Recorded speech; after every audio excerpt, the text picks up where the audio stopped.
This is a WTAJ News special presentation. Your Weather Authority, Surviving Storm Season. Presented by Windy Hill Furniture. As we transition from May into early June, it's the peak time for severe weather here in central Pennsylvania. Hello, I'm Chief Meteorologist Joe Murgo, joined by meteorologists Christy Shields, Mike Doyle, and Veronica Dolan. Now, over the next 30 minutes, we're going to talk to you about severe weather and how you can stay safe. And severe weather extremes are increasing in frequency. Meanwhile, billion-dollar disasters are setting new records. Since 1980, the U.S. has sustained $291 billion disasters. 119 occurred just in the last decade, and then 76 took place in Pennsylvania. 22 separate disasters in 2020 broke the previous annual record of 16 events back in 2017. It was also the 6th year in a row with 10 or more events. Increase in population and material wealth, along with growth in vulnerable areas like coast and river floodplains, are all factors for rising cost. But significant life upheaval can be challenging to quantify. When we think about recovery, we're looking at their physical and their mental health. We're thinking about their economic and housing stability. And we think about social role adaptation. The worst mental health impacts can occur 3 years after an event, long after federal support for recoveries has dried up. So you can have anxiety, distress, post-traumatic stress disorder. There are all types of things that you may experience. This does not align well with standard FEMA recovery funding. So most of the Stafford Act and other recovery funding tends to have an 18-month time frame associated with it. These are all important factors when measuring recovery in a community after a disaster. During any time of the year, it is very important to know the difference between a watch and a warning. We like to use the analogy of baking a cupcake. For example, when you have all the ingredients out to make a cake or cupcake, it's not ready, but you know you are making it. That is the same thing with a watch. All the ingredients are there for a severe storm later in the day, but currently it is not happening. Once the ingredients are baked together, then you have a cupcake. Same thing with severe weather. A warning means that the ingredients for the storm have been baked together in the atmosphere and it is currently happening. We can have watches and warnings for winter weather, and in the summer there can be watches and warnings for tornadoes, severe storms, high winds, or flooding. Mike Doyle will now explain more on what the different flood types are to be prepared. A lot of us here in Central PA do live in a valley, which means we do see our fair share of flooding. And flooding can be seen in many different ways and also levels of severity. And during the news, you may hear us use terms like AREAL or flash. But what does that exactly mean? A flood watch means that weather conditions are just right to cause some flooding. This means be prepared, but nothing is happening just yet. A flood advisory means that there is flooding, but it's more of a nuisance and not life-threatening. A flood warning means that there is flooding and it is serious. Results could be life-threatening and will damage property. Now, this seems pretty simple to understand, but then we add in some other words like aerial, flash, or river flooding. It could become confusing. Aerial flooding means that flooding will or could be occurring over a large area. Typically, an aerial flood warning is issued when there is prolonged periods of moderate to heavy rainfall. River flooding is when rivers have the potential to overflow their banks and create flooding. River flooding watches and warnings can be issued even on a sunny day because it takes a while after the rain falls. Flash flooding is issued when the water is rising quickly within 6 hours. Typically, that happens when a thunderstorm brings a torrential downpour, or if there's a dam break. Flash flooding can be the most dangerous because it happens so quickly. One of the worst floods that's ever happened in U.S. history happened in Johnstown in 1889. To learn more about that devastating flood, head to our website, wearecentralpa.com. Coming up, lightning. It's beautiful and dangerous. Plus ice in summer? Yep, I'll tell you how this happens coming up. You're watching a WTAJ News special presentation. Your Weather Authority's Surviving Storm Season. Presented by Windy Hill Furniture. Welcome back. Lightning. It's powerful, dangerous, and beautiful. We'll talk about how to capture the beauty coming up, but first, let's talk about how lightning forms. The most popular theory for how lightning forms is through what is called charge separation. Moving water and ice crystals collide and gain an electrical charge. This is much like when you rub a foot on a carpet and build up a charge that gives you a spark of static electricity. The same can be shown with a Van de Graaff generator, such as the one Brock Weiss used in a demonstration at Penn State Altoona. And what it does is produces charge, static charge on this sphere. There is a rotating band in here. Inside of the sphere, there are some metal wires hanging down that causes the charge to separate as the elastic is moving over the metal fingers. The same thing happens with the thunderstorm. One charge builds in the cloud, and as you know how the saying goes, opposites attract. So an opposite charge gathers along the ground. Similar charges repel. Take a look at Lynn's hair as she touches the generator and gains a single charge. Her charged hair repels other hairs. This means if your hair is tingling and stands up like this, you may be struck. Let's head back to the clouds. The charge in the clouds starts to build downward toward the ground as a step leader. The opposite charge spreads upward toward the clouds. As these two invisible charges meet, the result is a powerful flow of electricity. The flow goes back and forth, which causes the flickering of lightning. The whole process that caused this lightning can happen in less than a second. The generator's lightning zapped us with 100,000 volts of electricity. But volts don't matter. Power does. And this spark only brought 2 millionths of an amp. Enough to have Brock's muscle contract, but 1,000 times less than the threshold of pain. A real lightning bolt brings 300 million volts and 30,000 amps, enough to stop your heart, cause nerve damage, and extensive burning. Now that we learned about lightning, let's talk about how to be safe during lightning with meteorologist Christy Shields. Lightning can be very dangerous. Lightning is 5 times hotter than the surface of the sun. In fact, in the United States, we average 49 lightning strike fatalities per year. So when you see the flash of light and hear thunder, how can you keep yourself safe? Well, the old saying goes, when thunder roars, head indoors. If you have no building, make sure to get into your car for safety. If you're stuck outside with no shelter or a car, make sure to avoid all tall objects like trees or standing in the middle of a field. Inside your home, you'll want to stay away from wires and pipes because the electrical current could move through those and you could be injured if you touch it. In the field of meteorology, lightning is one of the things we are still learning more about, and it can be beautiful as it fills the sky with light. It can make for great photos if you capture it safely. Joe Murgo has more on how to take great lightning photos. Getting a great shot of lightning often takes a lot more than a good smartphone. Sure, for most things, they often get the job done, but for this, you'll need something more like a DSLR camera with a large zoom and custom shutter speeds. A quick tip: a long shutter speed is best. Once you have the camera, the next step is knowing where to shoot safely. You don't want to be in the middle of a field, under a tree, or any other place that will put you at risk. Instead, think about a shelter of at least a porch or a garage, and the best kind of lightning to shoot, the kind in the distance. You'll also want a sturdy tripod for a steady shot, and preferably a remote control because any small movements will ruin your photo with a longer shutter time. Now let's get down to the camera settings. The big thing here, do not leave it in auto. First, you'll want to change your focus to manual and then focus it all the way out to what's called infinity. An easy way to do that is picking an object as far out as you can see to focus on. Next, set your exposure to 3 to 5 seconds. You'll also want to set your aperture to around 8 and turn your ISO as low as possible. Now the fun begins. Once the storm starts, just keep on clicking shots as you don't know when the bolt will happen. That's where the long exposure helps too. Remember to send in those photos to our Facebook page or on wearecentralpa.com. Just be safe. And if you need more practice with your camera, all of these instructions are on our website. But lightning's not the only thing that can come from thunderstorms. Meteorologist Christy Shields has more.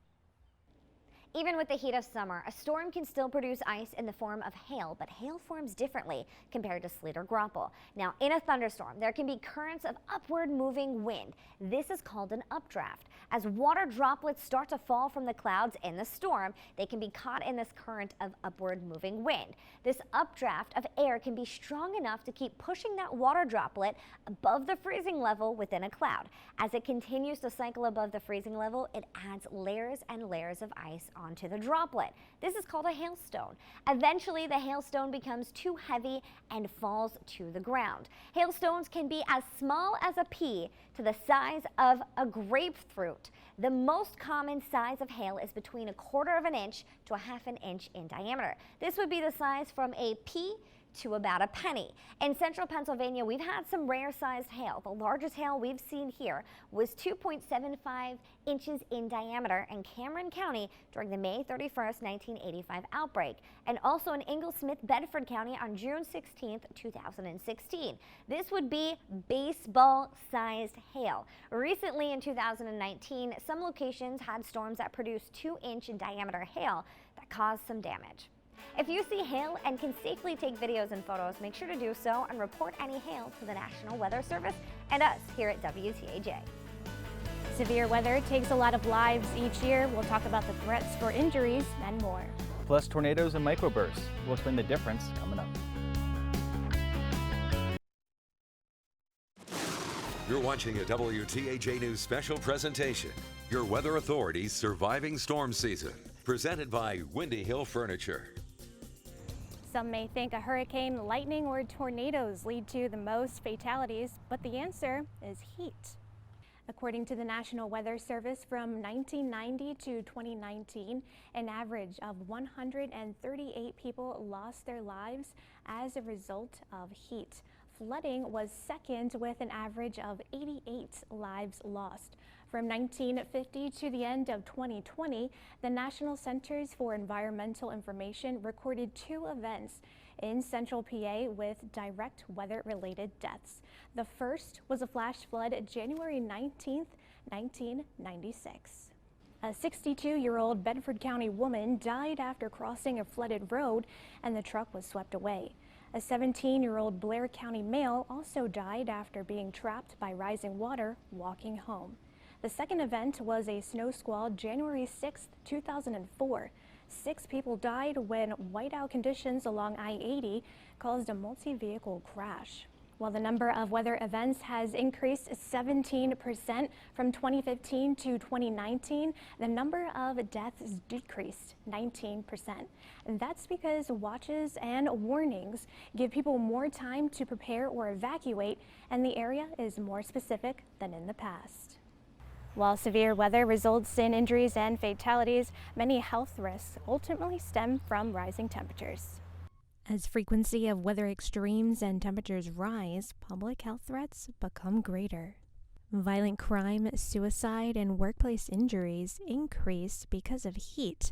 Outdoor workers also have a higher risk of kidney disease.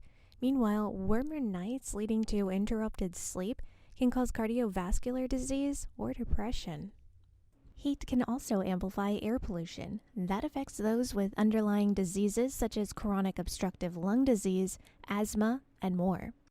For people like that, having appropriate medications on hand, so when the disease gets aggravated, they can treat it, and having access to enclosed spaces with purified air.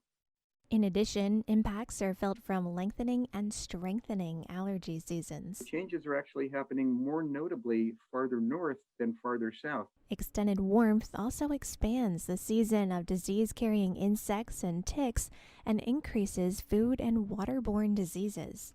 Furthermore, there are threats to our food supply. One of the impacts is not only reduced production of crops, but the nutrient value of many crops changes. A lot of the micronutrient levels in food crops decrease, proteins, minerals, and so on. Indirect effects such as loss of soil fertility and enhanced pest activity means that farmers will have a much tougher time getting their crops to grow. The first way to protect people is through adaptation, such as heat wave preparedness. The second is through mitigation. This can be achieved through clean energy, well-designed cities, and healthy, sustainable diets. Everyone has heard of a tornado, but have you heard of a microburst? They can produce winds just as strong as an EF1 tornado, like the one we saw earlier this month in Elk County, and can cause devastating damage. A microburst is a localized column of sinking air, or better known as a downdraft, within a thunderstorm, and is usually less than 2.5 miles in diameter.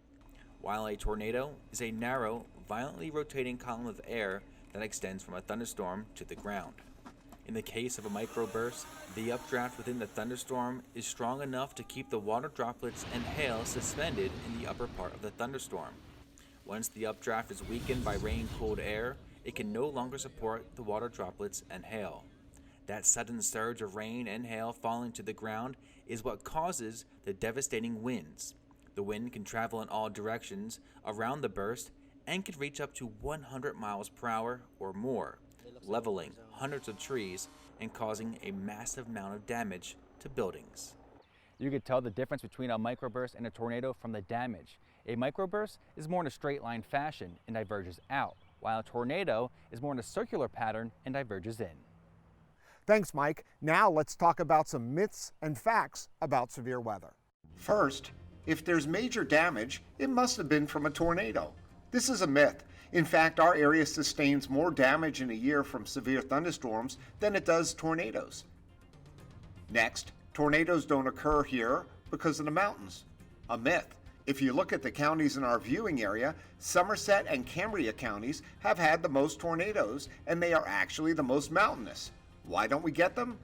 It's usually that there is an easterly flow at the surface, and that means cool air flowing in from the Atlantic and keeps us more stable. You should open windows in your house so that the pressure of the tornado doesn't cause damage. Another myth. All of the damage is from debris and wind. Opening the windows just makes it worse. The United States has more tornadoes than any other country. Fact.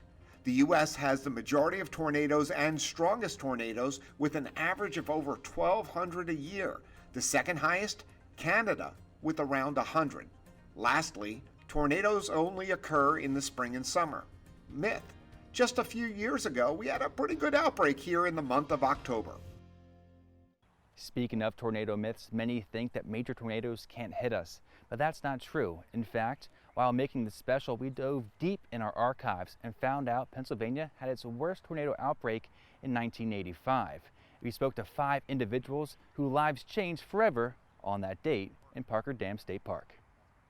It was just before 8 p.m. on that night of May 31st. Howard Hunt and his 2 sons and another father and his son planned on staying in the Civilian Conservation Corps cabin, but didn't expect that cabin to become their storm shelter that night. Here is what one of the fathers had to say about that terrifying night 10 years later in 1995. The youngest one here is, I caught him by one arm, his dad caught him by the other arm, and he literally was flapping in the air.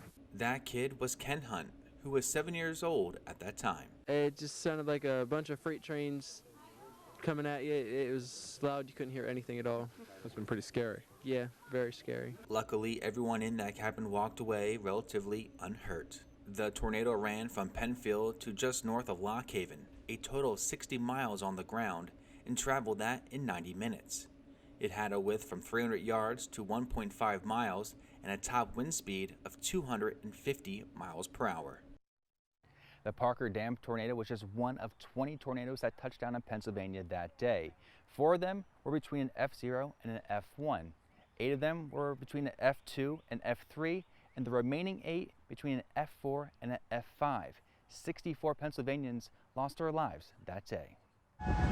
Coming up after the break, a tornado warning has been issued. What should you do? I'll let you know.